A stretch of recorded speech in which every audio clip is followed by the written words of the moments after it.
Por que vivemos? Qual é o propósito da nossa existência?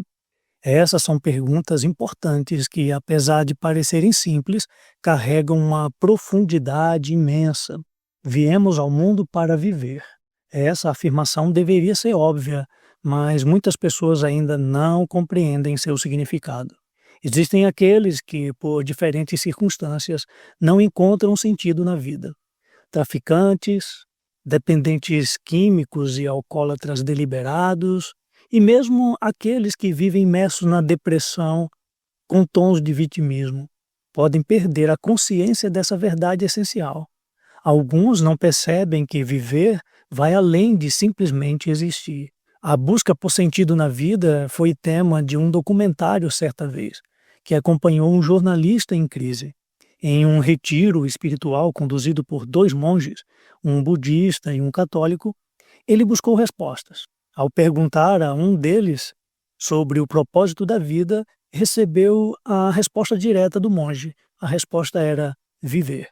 No entanto, a questão seguinte se tornou ainda mais relevante. Como devemos viver? Essa pergunta se tornou o centro do documentário, refletindo o dilema essencial da existência humana e, quem sabe, o seu dilema. Nós não estamos aqui apenas para existir, pois coisas existem e nós não somos meras coisas. Também não estamos aqui apenas para sobreviver, pois a sobrevivência sem propósito não constitui uma vida de verdade, mas uma subvida. Precisamos compreender qual é o verdadeiro elemento da vida, aquele que deve ser incorporado à nossa história, para que possamos viver com plenitude e integridade. A revelação de Deus nos orienta sobre essa questão. Ele nos mostra que viver sob sua luz nos conduz à verdadeira vida. E isso está revelado na Escritura de Levítico, capítulo 24, de 1 a 4. Segundo a revelação de Deus na Escritura, viver de forma plena está além de técnicas e métodos. Nós vivemos em uma época marcada pela busca por soluções rápidas e eficientes. O mundo contemporâneo valoriza a instantaneidade, tem que ser agora. E muitos desejam que a vida funcione como um sistema computacional, onde basta apenas pressionar determinadas teclas para obter os resultados imediatos. Nós buscamos atalhos, métodos e técnicas que prometem uma vida melhor, mas será que essa abordagem realmente nos conduz à plenitude? A verdadeira vida está fundamentada em princípios estabelecidos por Deus. Ela não pode ser reduzida a fórmulas ou práticas simplistas. A existência humana precisa ser vivida com propósito, baseada em valores que transcendem o aqui e o agora. A Bíblia nos ensina sobre esses princípios por meio da simbologia do castiçal sagrado, o castiçal que iluminava o santuário do Templo de Israel. Essa luz não era meramente funcional, representava a presença de Deus e a necessidade de viver sob sua direção.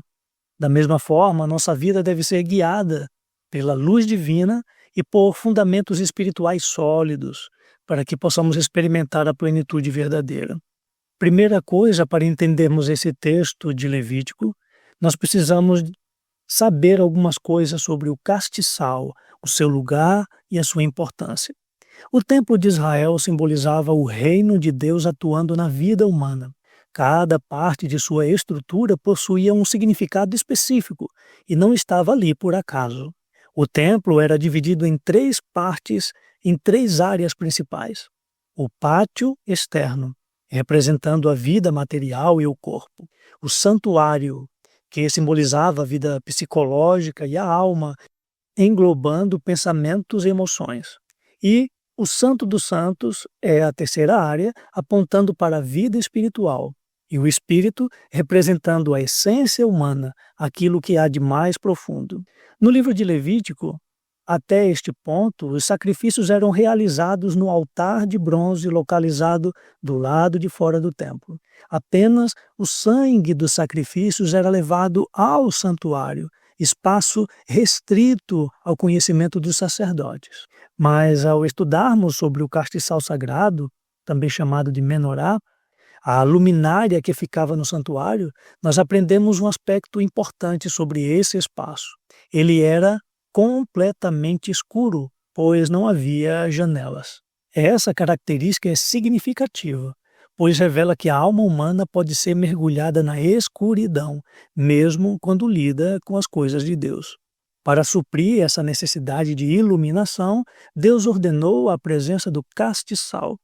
O castiçal tinha 7 braços, conforme o verso 31 e 37, sendo um caniço central e 6 extensões, ou 6 braços.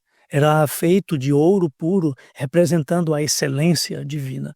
Suas 7 lâmpadas deveriam ser mantidas acesas com óleo de oliva, que simbolizava a ação do Espírito Santo de Deus.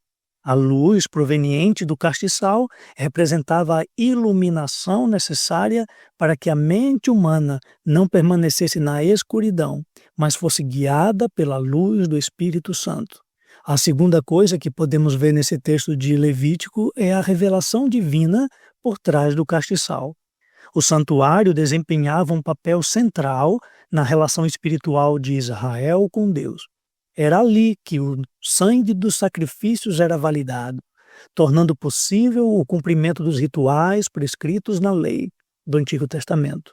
Sem iluminação dentro do santuário, os sacerdotes não poderiam realizar suas funções, comprometendo assim a integridade do serviço e sua finalidade espiritual e didática. Por essa razão, a primeira tarefa dos sacerdotes ao entrar no santuário era acender o castiçal. Esse ato era indispensável para que todos os demais trabalhos pudessem ser conduzidos. O azeite de oliva, separado pelo sacerdote, conforme vemos no versículo 2, funcionava como combustível para as lâmpadas. Em seguida, no verso 3, 7 lâmpadas eram acesas, iluminando o interior do santuário. Finalmente, no verso 4, as lâmpadas eram posicionadas no castiçal, garantindo que a luz permanecesse ativa e sustentasse o funcionamento diário do santuário. Sem essa iluminação, nada poderia ser realizado.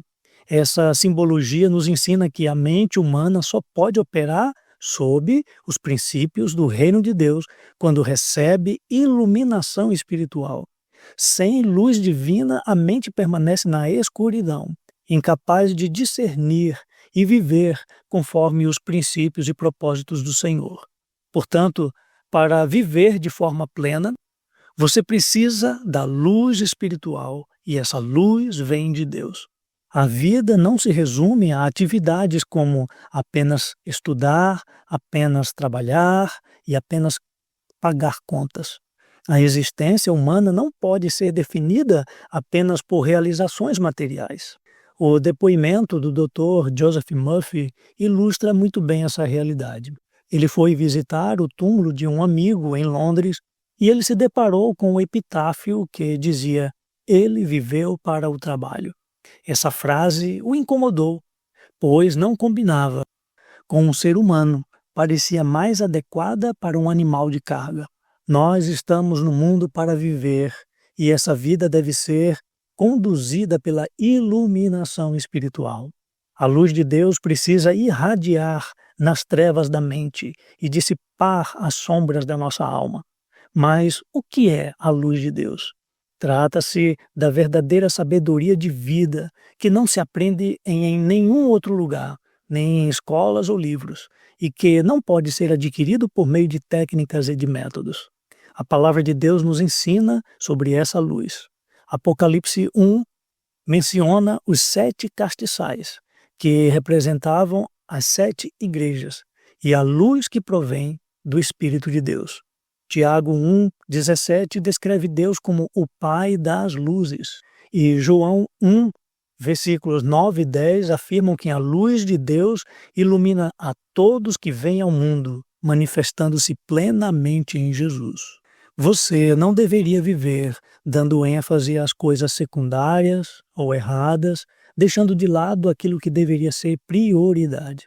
Para enxergar o que Deus colocou na tua alma, você precisa da luz que vem do Espírito de Deus. Somente sob essa luz, sua vida terá direção e propósito verdadeiro. E eu desejo que esta luz irradie nos cômodos mais profundos da sua alma e da sua mente, lhe revelando o propósito de Deus manifestado em Cristo Jesus. Obrigado por assistir esse vídeo até o final. Se esse conteúdo foi edificante para você, clique no gostei e ajude dessa forma essa mensagem chegar a outras pessoas. Você que ainda não é inscrito no canal, se inscreva e você vai estar fortalecendo este canal e recebendo notificações das próximas mensagens. Obrigado, um abraço e até o próximo vídeo.